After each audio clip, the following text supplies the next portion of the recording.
You're listening to the Bearded Theologians podcast hosted by Matt Franks and Zach Bechtold. If you'd like to learn more about the Bearded Theologians, you can go online at beardedtheologians.com. On the website, you'll be able to find past Beardcasts and other blog posts that we have up there. You can also click the Buy Stuff item and pick up a few items to support the podcast. But we thank you for listening, and you hope you enjoy our show today.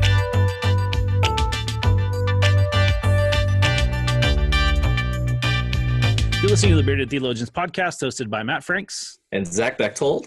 And today we have some more special guests with us. We've been doing a lot of interviews and bringing people on. And one of these guys you're familiar with, Chris Wilterdink.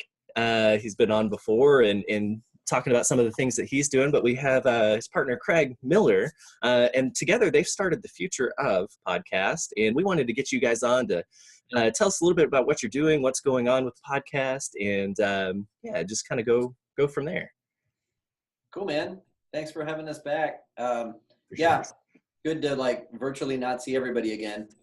But Craig is here at Discipleship Ministries, and he's in the floor above me. He's part of Leadership Ministries, and he and I teamed up to do a podcast because we were really curious about kind of what was in terms of faith in America, kind of the story of what is for faith in America, and then trying to pitch some ideas and think about the things that will be regarding faith and faith development and church in the United States. Is that pretty fair to say, Craig? Yeah, this really came out of a workshop we've been doing at the School of Congregational Development, where we've been taking a look at generational issues. And then we started thinking, well, there's a lot of new research coming out, and really thinking about, well, how can we tie that to our faith experiences and help people in the church think about, well, what should we be looking forward to in terms of how we're creating ministry today? A big part of it for me came from this part in the presentation where I like to do using Google autofill, where if you type in the first couple of words of a question and then it tries to guess what it's going to say. Inevitably, if you type in, why are millennials blank? The first 10 hits are all really negative, why are millennials so lazy? Why are millennials so entitled? Why do boomers hate millennials? Why do millennials hate boomers? That kind of a thing. And so it's a broad enough cultural trend that it's really going to cause some issues for the church if we don't pay attention to the things that we share in common, and look at kind of some of those generational conflicts like Craig mentioned. So as you guys have been doing this podcast, what are some things that you've discovered just in your conversation and maybe just future study as you've, I know this is part of a larger thing that you were doing to get out there, but what are some things that you've kind of have learned or discovered? Well, our first series, we're going to be doing a series of 4 as we look at different trends. So the first one is looking at the new youth boom. And so if you take a look at each generation, like the boomers, millennials, Gen X, etc., you'll see that when they reach the age of 18, there is a shift that begins to happen in the culture as that generation begins to find its voice. And so this year, when we heard about the shootings in Florida at Parkland, and we started seeing the high school students out there, leading marches and really responding to that in a very strong way, it really dawned on us to say, hey, wait, this looks like the beginning of a new youth movement. And when you take a look at what's called Generation Z or iGen or iKids, they're still trying to land on a name. We're using Generation Z for this series. They're at that same point the boomers were in 1964, for example. So we thought it'd be interesting to take a look at some of the trends then that we see among this group, what makes them different, and to realize that for churches, what they have been doing for, the youth that were there 2 or 3 years ago, or even 5 years or 20 years ago, depending how updated they are, right? We had to start rethinking, well, what is youth ministry going to look like for this Generation Z? Something that I really learned in our conversations about youth booms is how there's a real sense of nostalgia from older generations, looking at the empowerment that young people are experiencing right now and almost having flashbacks to, oh my gosh, I remember when we were protesting the Vietnam War, and how powerful that was and how I didn't want to ever trust anybody that's over 30, kind of a thing.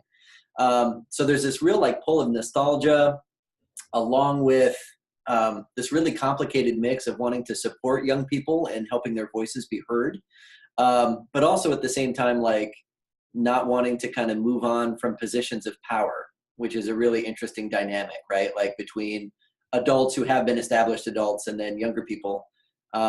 When you have two different age groups that care about the same thing, it's a really interesting dynamic for how they like make space for each other at the table or not, you know?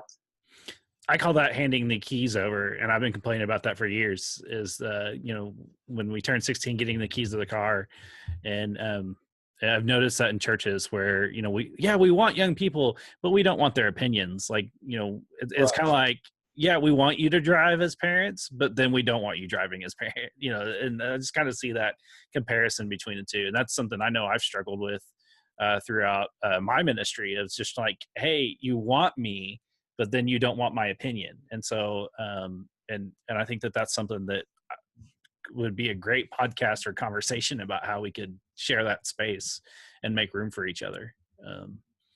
So, yeah.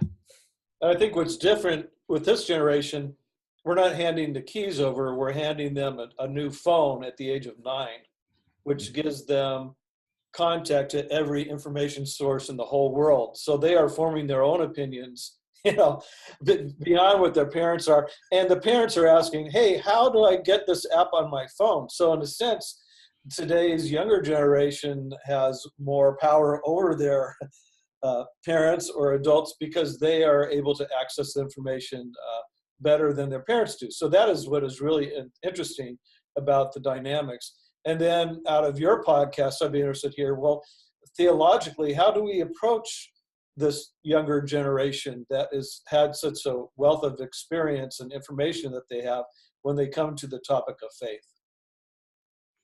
And I think that's something we've been wrestling with throughout this podcast, is having, how do we have, and that's kind of our MO for this podcast, that we want to have what looks like healthy theological conversation over the internet, because one of the things, and I'm sure you've all noticed this, that the conversation on the internet is not necessarily healthy, and that it becomes one-sided no matter what your particular view is. And so we've been trying to model through this podcast over the last 3 years what healthy dialogue can look like, as a model of saying, hey, look, this is actually what it needs to be, and this is what it can be, and this is what it should be, is to bring people on and to have good theological conversation and reflection upon what it means to be a Christian in today's digital age, and how we can have relationships, millions of miles apart. And, what does that say when we have a shooting, wherever? How do we respond where we're at? And I think the thing that I've really discovered through this is that it's been amazing to see how many people that have found us through just Googling something, or have stumbled upon us through a friend or something, to say, hey, these guys are doing something kind of different. And that's kind of been our whole MO, is to try to model what healthy theological reflection can look like. Whereas, on the internet, I mean, we can use what just happened with the constitutional amendments in the Methodist Church, depending on what side of the fence you're on. I mean, it's just an ugly, vicious, disgusting battle. Instead of actually reflecting on what does it mean that we didn't vote this in, it's kind of like, it seems to me that people just draw lines in the sand and say, hey, here's where I am, or put the Facebook sticker up and say, hey, this is who I support, instead of actually having good reflection, saying, hey, maybe it wasn't, this is what we were trying to say. Maybe there was just a misunderstanding and just actually like looking at it and trying to have a good reflection. I think that's what we've been trying to do here. And if I'm wrong, Zach, please correct me on that.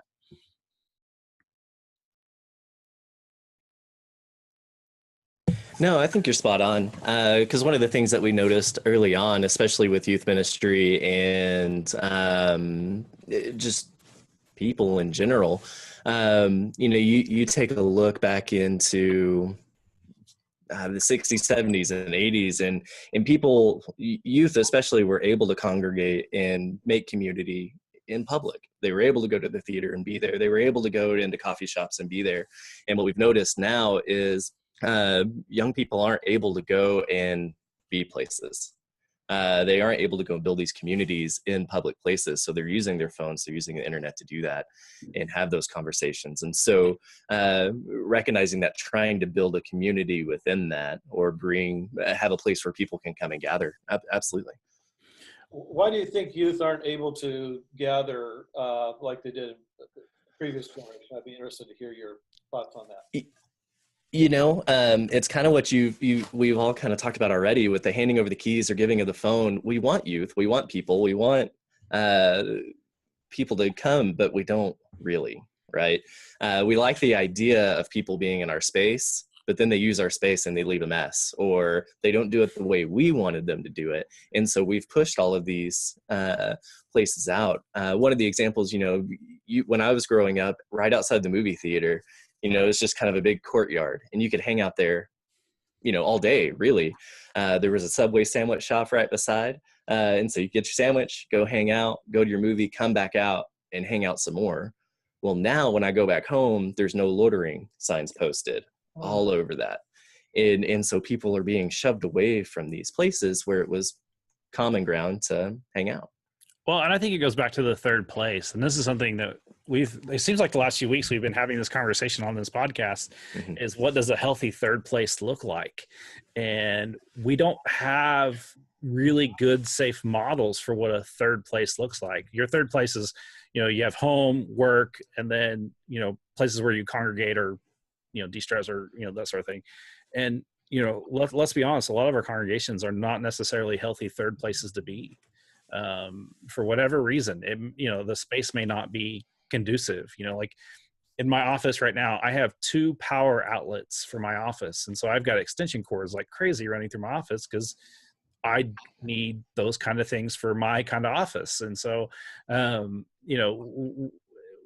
churches struggle about creating a third place where people can feel safe to have conversation, or a place to congregate, to, maybe to put together a rally to go and protest a movement, or there's just not that. And so what it results to is, hey, I'm going to tweet, hey, I'm going to meet up here. Let's meet here. And, or, hey, on Facebook, those Facebook groups that start out of crazy or whatever, that we haven't equipped people to have a healthy third place, or it's, and I think theologically on that, we look at how we're called to establish community and create community. And it's not necessarily agreeing 100%, but it's agreeing on, the end goal of that. In terms of like public gatherings at church, I personally blame the quality of the coffee and donuts. And also church lemonade. Church lemonade is generally awful. And I think we need to step up our game, like related to the food stuff that's there.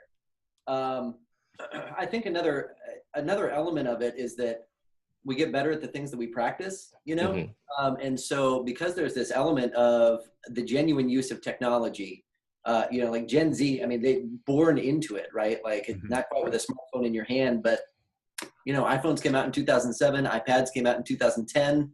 So, like my own kids, they think a phone call is a video chat, right? Like using FaceTime or whatever. Like if they are making a phone call and there's no picture with it, they're like, oh, this is weird.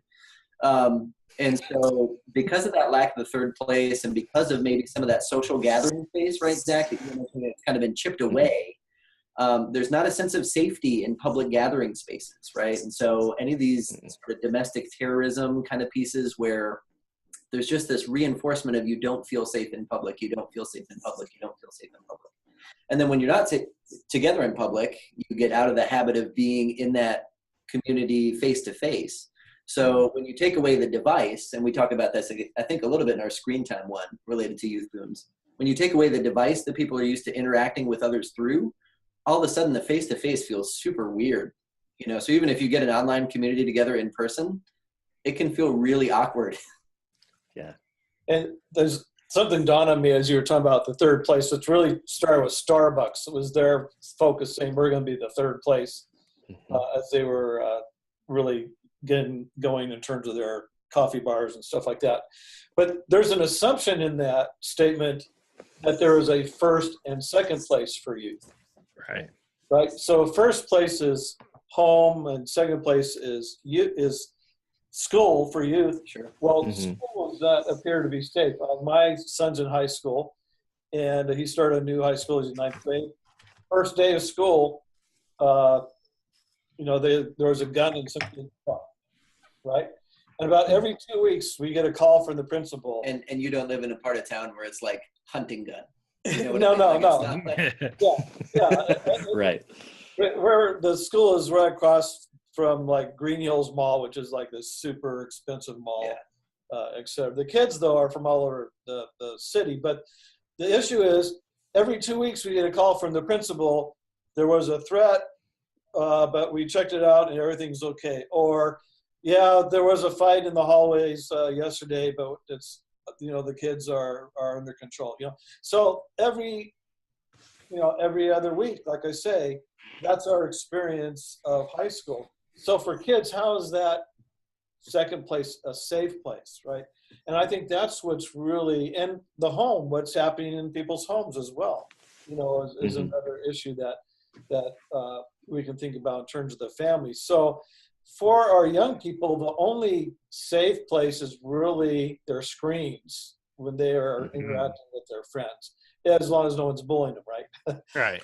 So I think a real sense of challenge for us to get into the minds and thoughts of this generation in terms of the experiences that they're having on a day-to-day basis, and to realize that what we say from the pulpit or in worship or whatever has to be recast to really tackle those issues of trauma, of experience, of fear, of those things that our young people are feeling on a regular basis. And that's something I argue quite a bit, especially with the generational gap. I hear it all the time. Well, when we were in school, we just got over the bullying. We handled it different, right? The whole idea of bullying and just, kids are just soft. I hear that a lot. They're just whatever. And it's like, no, they can't get away from it anymore. You got to go home where you didn't have a screen or a computer or anything. These kids are going home and it's still on their phone. They still have connection to all of this, and they can't get away from it. And so you're right, creating that space, as long as we can create a healthy space, we've got to find a way to disconnect from the unhealthy parts of it. Well, and I think that's like been my big push for camp ministries in our annual conference, because I'm only 20 minutes away from Camp Egan, thus wearing the shirt today. Better than Camp Vegan. Yeah, right. Way better than Camp Egan. But the food's better, at least. The one thing I love, and I love watching this happen too, at camp, is watching them when they come into camp and they realize they have no cell service. And you kind of see that, just oh my God, it's like watching almost someone off of drugs. I gotta at least have it on to even though I can't see anything and I can't connect to anybody or anything, just that comfort. It's kind of fun to watch that. But then as the week goes on, as they realize that, they can't have the device and whatever. It's been amazing to see how, by the end of the week, the community that we create of being together is that can happen. Mm-hmm. It's just, we have to, and Zach's right. Man, it'd be great if maybe in our youth room, you had a switch to block, cell phone use, and just flip it on and all right, today we're going to, have serious conversation and we want to help, deal with some issues. And because the only way to really do that is detaching them from that piece of equipment, or maybe even going a step further and maybe doing something like this, where it's all right, hey youth, before you come to youth today, watch this video or something like that, just to, incorporate it. Maybe even meet them where they're at. And I think that's the struggle the church has a hard time with, is meeting people where they're at. We just assume, hey, I'm in a huge building here in Tahlequah. Hey, people know where we're at. And I'm like, no, they don't. They could Google us and maybe find us, but, nobody's really Googling churches in Tahlequah, Oklahoma. But if we can provide other things maybe healthy marriage courses, parenting courses, things like that, where people can, actually, hey, here's what they're doing, hey, that's something enticing, something where they may actually find our space. And then, hey, you guys do church on Sunday? Yeah. Like that conversation. And I think that's the problem that churches sometimes struggle with, is meeting them where they're at in a new way versus just picking up a book, and saying, hey, we're going to offer a study on Romans tonight. We really love for you to come and study on Romans tonight.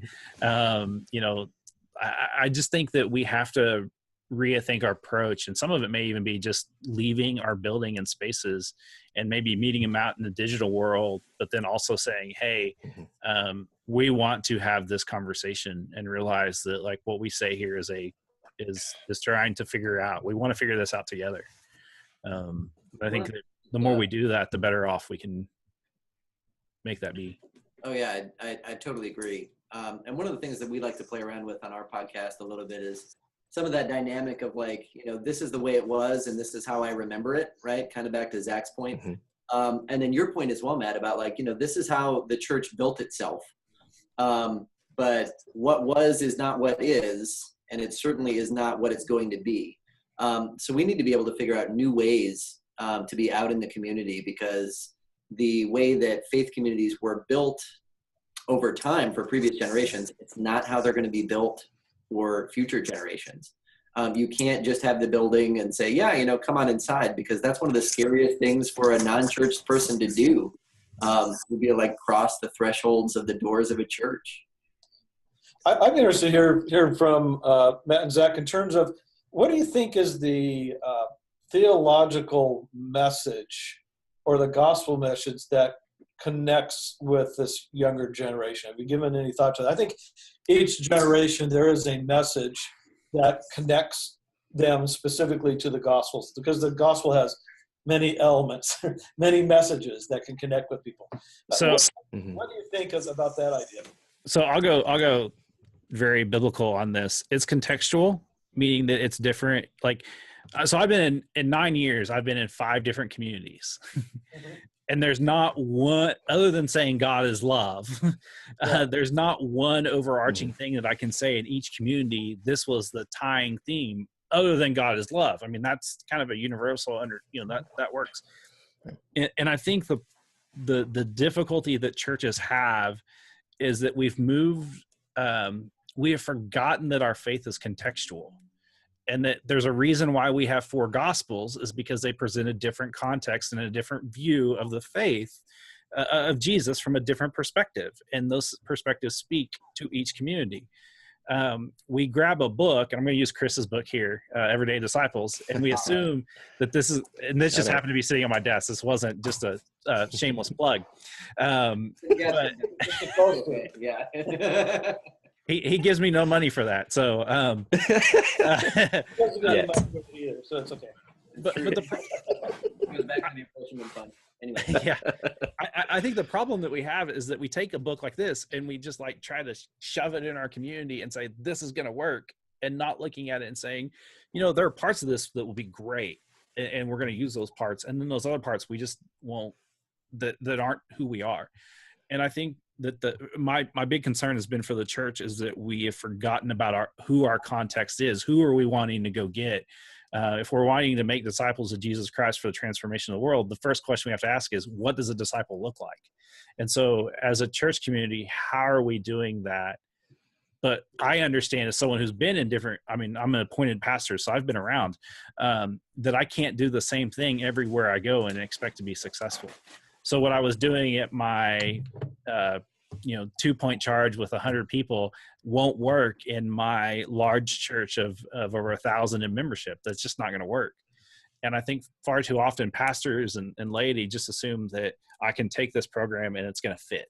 And it may not fit. It may not be what the community needs. And I think that contextual work that we have to do, we need to spend a lot of time doing, getting to know our mission field and who we are. And I think we've lost that art of doing that. And if we can spend more time being in our context and getting to know our community, I think we can use the gospel message, of God is love and God does care for you. And wants to be there with you, no matter what you're going through. I think that will translate. It's just we have to figure out what can speak to our context. And I use social media as a good example. In my last community, people actually use Facebook to communicate. And so I could actually use Facebook to communicate what we were doing as a church. In my previous community, it was because it was such a large community, we had to figure out how to communicate in all the different ways. But I think it's really looking at your community, at your context, and really getting to know your context, doing some contextual work to figure out how the gospel message can fit. Because it can, it's just, you can't just do it in a packaged box deal. And that's what's hard about denominational resources. While I love them, what happens with them is that people take them and like, man, this is going to work. If we do it precisely by the instructions, it's going to be, we're going to have 1,000 people in our congregation, and then they do it by the instructions and it falls so flat that it's not even funny. And then they blame the denomination. It's like we have to teach that contextual, building in our stuff now. I think we really need to spend more time on that. That's my thing on that. And I think you're right there. So I'm in my third state in 7 years. We run the risk when we move around as pastors, as people in ministry, to go, oh, I know that place. I've been in this area long enough. I know these places. And we don't learn the context. And just assume we know it and go from there and try to bring out our box of tricks. What I've learned moving from the south to the north is it's different, but it's not all that different. And what I have found people searching for some sort of authenticity, right? And the Gospels present this authentic Jesus in their various contexts. And it's finding, regardless of the generation and regardless of the age of people, they're looking for something authentic. And if we can present Jesus in this way that is authentic to them, that they can reach and grab onto and go, that's love and grace for me. That is what loving God and loving people is. They're grab onto it and take the ownership of their faith, rather than just me getting in the pulpit every Sunday and telling them what to believe, which is not something I do, but trying to find those little nuggets of authenticity. Here's who I am as a pastor, as a person. I'm going to give you my story and just be as open and vulnerable and as authentic as I can be, because that's the only story I have. And hopefully in return, you'll begin to open up and be there in that same authentic place. And I think the Holy Spirit moves in those ways when we begin to open up and say, here's who I am, here's where I'm at. God, come on, and we begin to make those connections. I'm 99% sure that I'm the least theologically trained out of everybody on the podcast so far. But the conversation reminds me of one of the first experiences I had when I got hired as a youth minister at my local church in the South Metro Denver area. Our senior pastor walked us through, I guess, a cultural context kind of a lesson, trying to figure out which New Testament letter Paul was writing to in our community. Because Paul had the letters to Rome, Paul had the letters to Galatia, to Corinth, to whatever. They don't all say the same things, right? At all, or emphasis. Yeah. And so it's like, so are we living in Ephesus? What does our community look like, and what did Ephesus look like at the time? Mm-hmm. It was a really, really interesting lesson for me in terms of being able to get out into the community and kind of take the pulse and be out, as opposed to being this really insular thing that's like, come to us and let's do this. No, let's get out, let's learn, mm-hmm. and then let's engage through relationship and figure out what authentic stuff looks like. And I think that's one of the struggles that we're facing. That's a big struggle that I face as a pastor, is that, like, I know that I need to go learn the context, even though I'm from this area. Like, I've been away for 10 years, so I'm not necessarily akin to what's going on in the community. And so, it's, hey, I really need to go and do these things in the community. But then it's like, no, you have those people that like, no, we expect the pastor to be in the office and available. I'm like, I have this really great tool that you can call me on and I'm available. And if you really want to see my face, we can, and so one of the things I joked with my UMW group, our UMW super group met yesterday, and they have another name for it, but I call it the super group. Really, really dangerous to joke around with the UMW super group. Well, I looked at them and said, hey, can I do something for you if you're willing to do something for me? And they said, yes. I said, well, would you mind giving me the space to help you all learn your smartphones? Would you be okay with me doing that with you?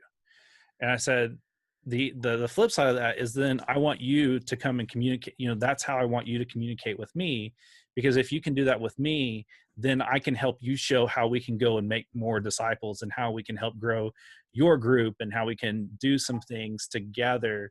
And I want to give you some tools to be able to do that, because you guys have the one thing that they have that they do well is they're really good at loving on people. What UMW group isn't, through cooking and all the other stuff that UMWs do.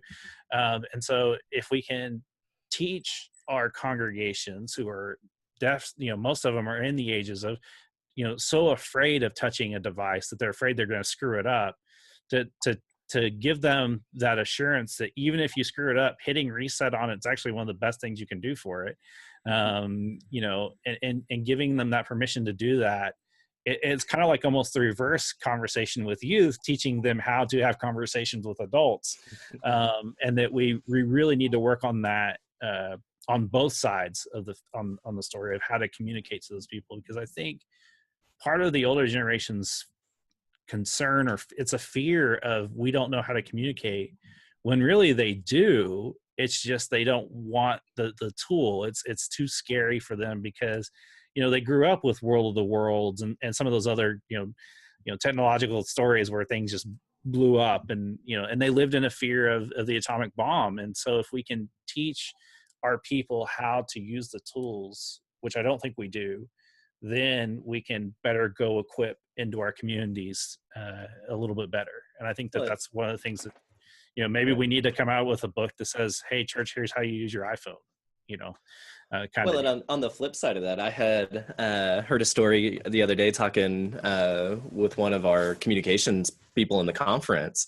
They're like an 80-year-old man came and chewed me out at church the other day because he can stream the stock show on his phone, but he can't stream the church service. And it was like, here's the desire that I have, right? and so there's somewhere in there that it's like, man, we have these tools. We have a group of people who don't want to use them or scared of them or whatever, but they have them. And then we have this other in the same generation of people who have them and are using them because they're FaceTiming the grandkids and streaming stock shows and things like that, and have the desire to stream church and to be in church wherever they are, because they're finding themselves in a bunch of different places. And so it's interesting. It's a really interesting dynamic. I think we can also toss out that that's not really a new phenomenon, right? Like, right. I remember my parents' VCR was always midnight because they didn't want to, they couldn't set the clock for the life of them. And that was like a technological thing at the time. But one of the things that Craig has done an awesome amount of research on is the amount of speed at which technology is being introduced and changing.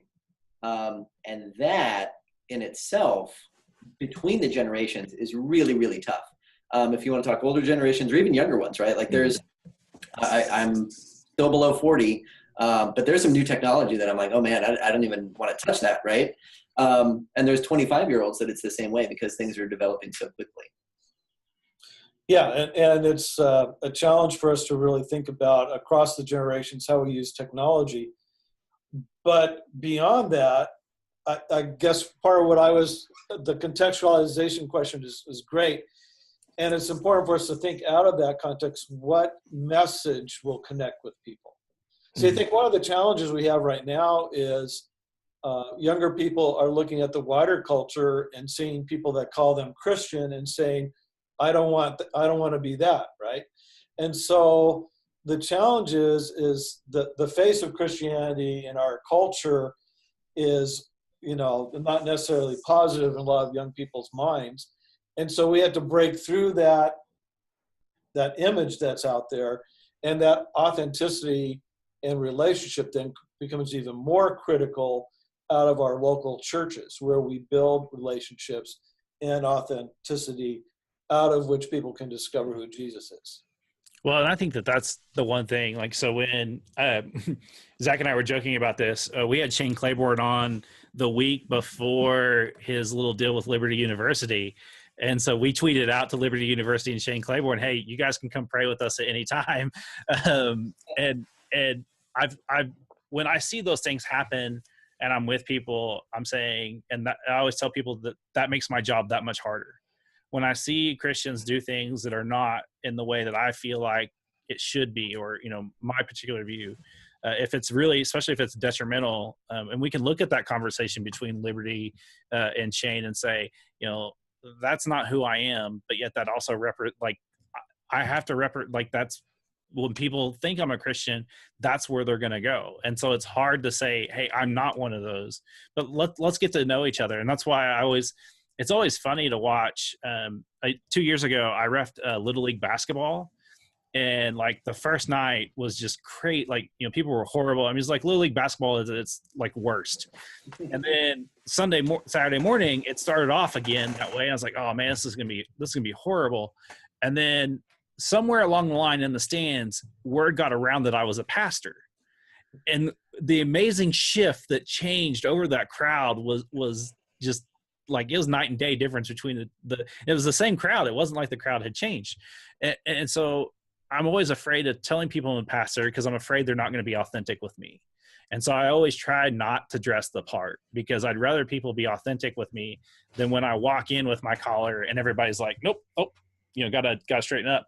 But then I also don't mind having the problem proclaiming that authority, walking in with my collar and saying, hey, I just want you to be real, to be real that God is in this house, and I'm a representative of that. And I'm going to try to do my best to represent that. And I think that it's holding that tension between the two of being that, I call it secret Jesus, and then being Jesus. And that we have to have the tension of being two, is that sometimes we have to really be, who we really want to be. I'm a shorts and t-shirt kind of guy. I'd rather be that way in the office. That way people, I feel more comfortable. I want people to feel comfortable. I don't feel like I should have to wear a tie every day. I don't. But I think it's one of those things that, the more we can work towards the authentic relationship with people, the better off it is. And I think that that's part of the problem, is that we want to have a program that tells us that draws mass amount of people in, when relationship building is really, to do it right, is one-on-one.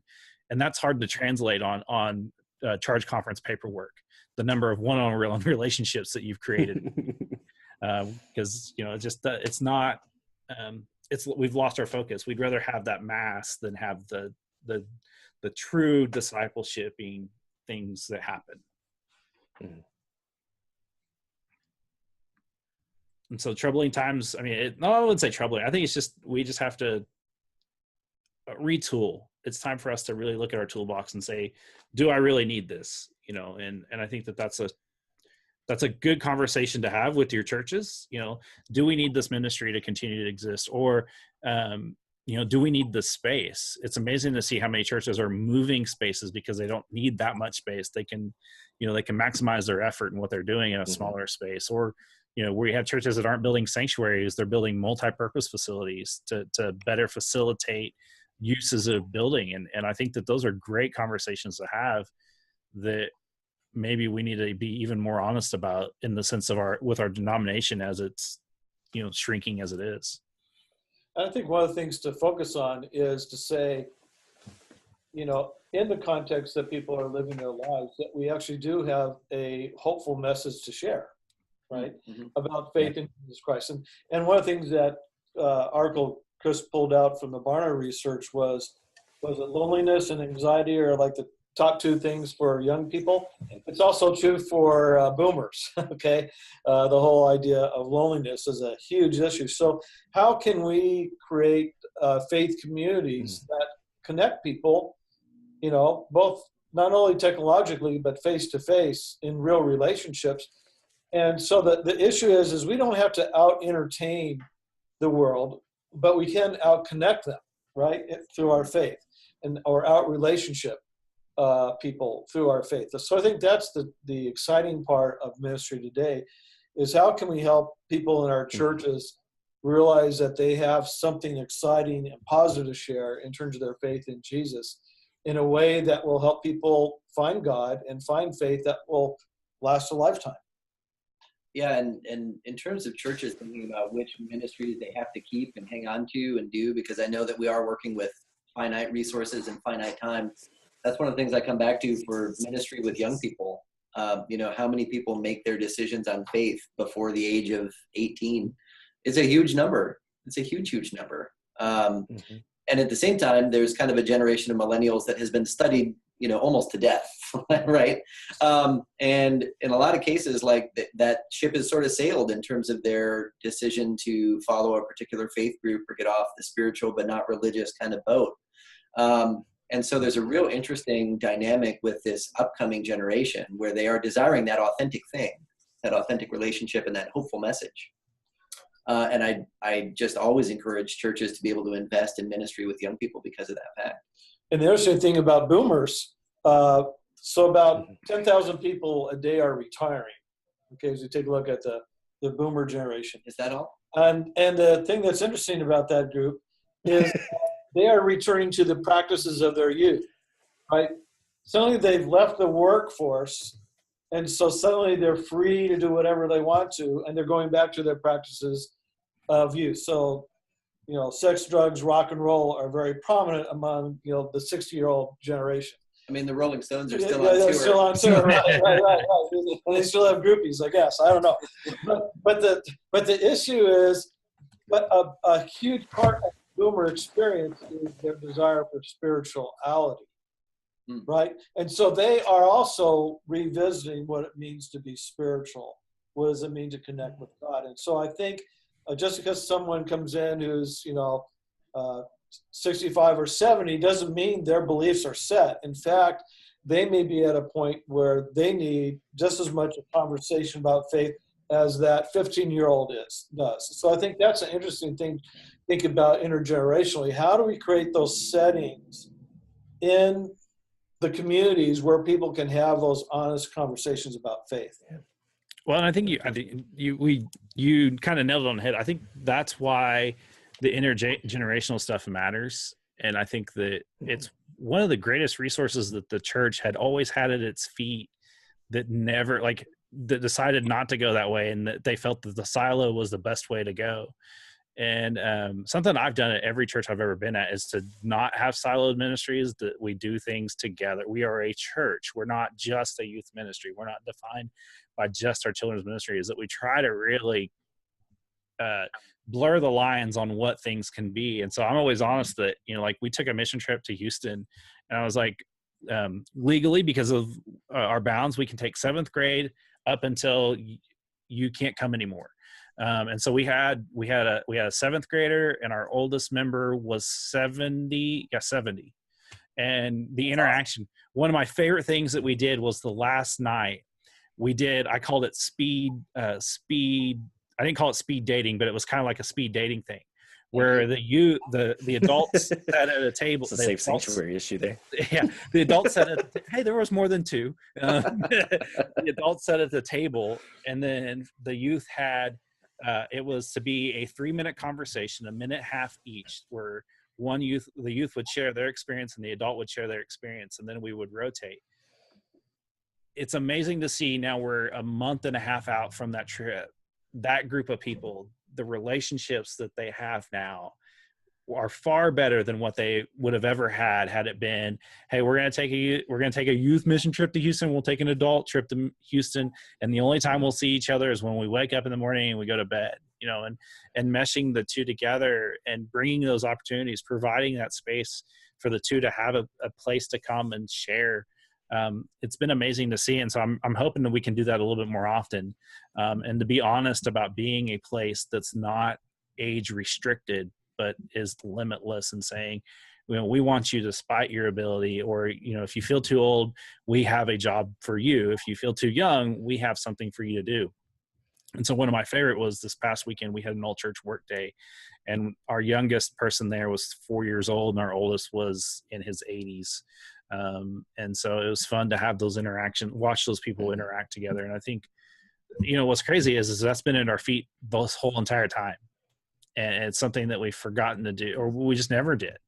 And that we opted out for the silos because that feels safe, and that's, structured, and that intergenerational gets a little messy because who's in charge, and I think that if the church could harness that a little bit better and work on those intergenerational things, which is something Chris has talked with us about before. I think it's amazing to see how we can do all those things that we've talked about today, just through opening that window of intergenerational ministries.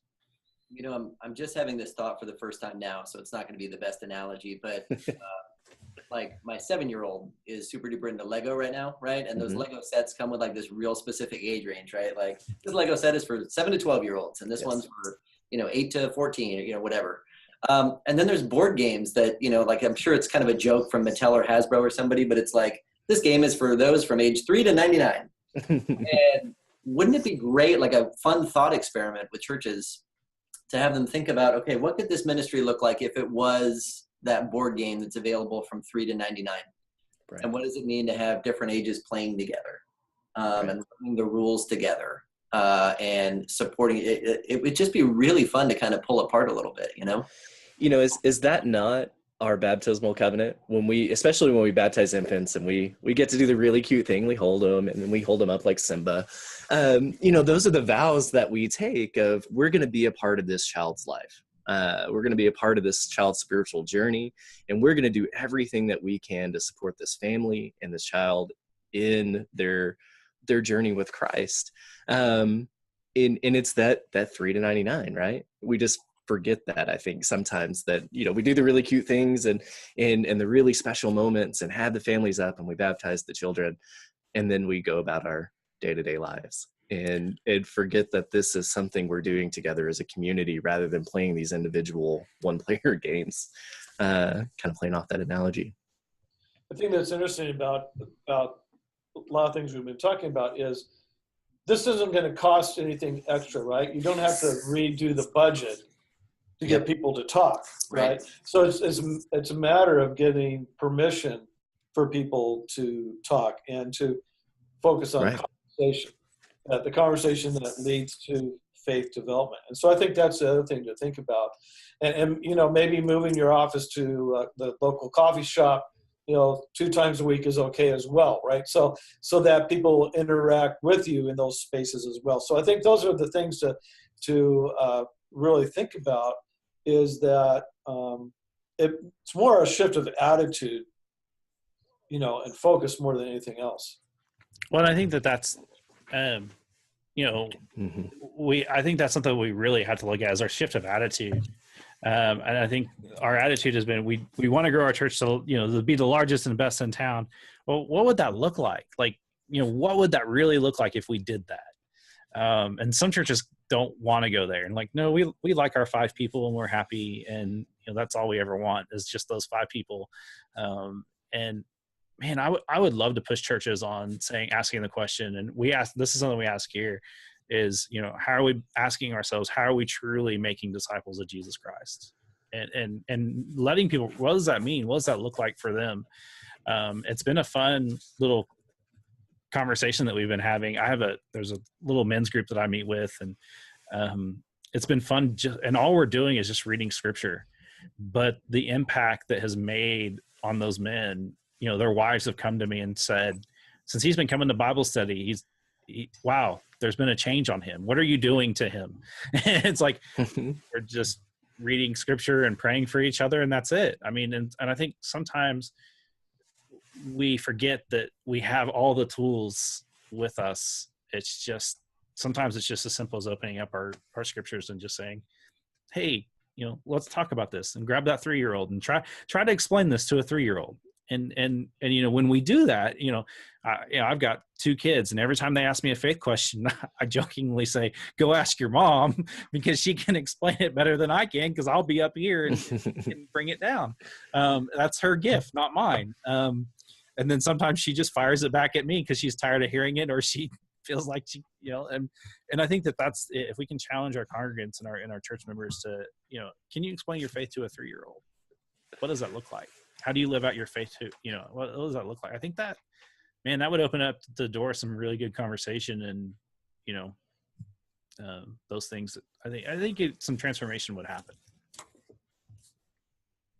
So you guys have some resources, right? Where can we find your resources?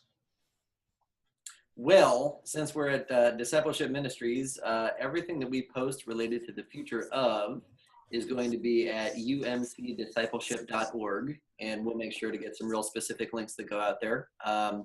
Basically, the way our podcast is going to go is we'll do kind of 4 episode arcs that are all tied together. So the first one is the new youth boom, and it actually comes along with a study guide that Craig and I have been developing together as well, and that's available as a free download to help small groups kind of talk through generational challenges related to when generations find their voices. And then, like we mentioned off the top, Craig and I are both authors. My books, Everyday Disciples and Building Spiritual Muscle, can be found both through the Upper Room Books, which you can find through Discipleship Ministries website, and are available on Cokesbury and Amazon as well. And then, Craig, your books. Yeah, Boomer Spirituality and iKids are my 2 latest books. And again, those can be found on Amazon or Cokesbury, etc. And we would also both be remiss if we didn't mention 2 events that we have coming up as well, because at Discipleship Ministries, we get to do a wide variety of things. And in August, Craig has the School for Congregational Development coming up. Yeah, we'll be in San Diego, August 15th through the 18th. Of 2018. 2018? Yep. A really, really awesome facility. And people that should come to that are pastors, laity that really want to focus on developing their congregations, really thinking about, how they are imagining the future with their churches. This year's theme is momentum, so we're excited about that. Cool. And mine is the big national United Methodist Youth event. It's called Youth 2019. It'll be in Kansas City, July 10th to the 14th of 2019. The theme is Love Well, and we're looking at the membership vows of the United Methodist Church and how we live those out in the most loving and caring ways that we can. And I'm not just talking about prayers, presence, gift, service, witness. Those are one of this larger list of things that are really pretty awesome if we take them seriously and if we do them in loving ways. So. Perfect. If you guys will send us those links, we'll get them attached with this podcast and on our website for sure. Before we bring it to a close, I have one question for you. How do you think boomers would feel if a millennial Gen Xer pastor wanted to teach a class on boomer spirituality? How do you think that would be received? Because I just bought your book and study guide, and so I'm like, I wonder if this is something I could lead, or do I need to equip somebody to do this? I was going to say, are you asking for yourself or asking for a friend? Asking for a friend who may be in Montana who has a bunch of boomers. Actually, I think in fact, our next series is going to be on spirituality. And we took the first 4 chapters of the book, which takes a look at brokenness, rootlessness, loneliness, and self-seeking, and really say that the values that we see that boomers really are seen in all the generations. They were sort of like a break from the earlier generations. And so, yeah, you can very easily lead that discussion with people across the generations, really. Okay. Wonderful. Is that going, Brandon? Yeah. You guys have anything else that you want to share, want to plug, where to find you guys? Now's your time to be shameless. I think it's the entire time. But that's what we ask for. I mean, really. I do want to say I appreciate it because I'm the only one without a beard in this group. So I really appreciate the diversity that you guys are experiencing today and allow me to be part of your group. If you want one, we can Photoshop one on. I wish he would quit saying that, because actually what's funny is the majority of the people that come on our show are beardless. And so telling people that, like, quit telling them that, because I can't do that sort of work. I just like to make promises we can't keep. I mean, really. I bet my daughter could do it, because she was talking to me about doing green screen things yesterday. I was like, oh my God, can you teach me how to do these green screen things? Because I would love to learn. You know how Lyft, when they first started, had those giant pink mustaches that they stuck on the front of cars? Like, y'all could just ship those, like, stick-on mustaches or stick-on to people that you're going to interview for when it's time. But I'll learn to crochet and crochet guys' beards. That'd be fun, right? Move pretty far Our north, Zach, if you're thinking about knitting face. We just grow our own up here in Montana, you know. Well, that's fun. Well, Craig, Chris, thank you guys for coming on. Thank you for all that you're doing with your podcast and in your ministries. Keep up the great work. Thanks, Matt. Thanks, Zach. Always good to hang out with you guys. And the next time we're doing future of stuff, we'll be recording our next series. Love to have you guys on. Yeah. Love to be on. Just Love to be on. Just let us know. Yeah. So for our listeners at home, you can check out more at beardedtheologians.com. We have guest blogs. We've had a lot of great guests on. This podcast will be there on the website. You can also click on the buy stuff. That helps us continue to do this podcast for free. Mother's Day is coming up really quickly, so maybe you could overnight some shirts or coffee mugs to your mom or mother figures. So we encourage you to do that. That helps us out, and you get some really cool things in return. For the Bearded Theologians, I'm Zach Bechtold. And I'm Matt Franks. Thanks for checking us out.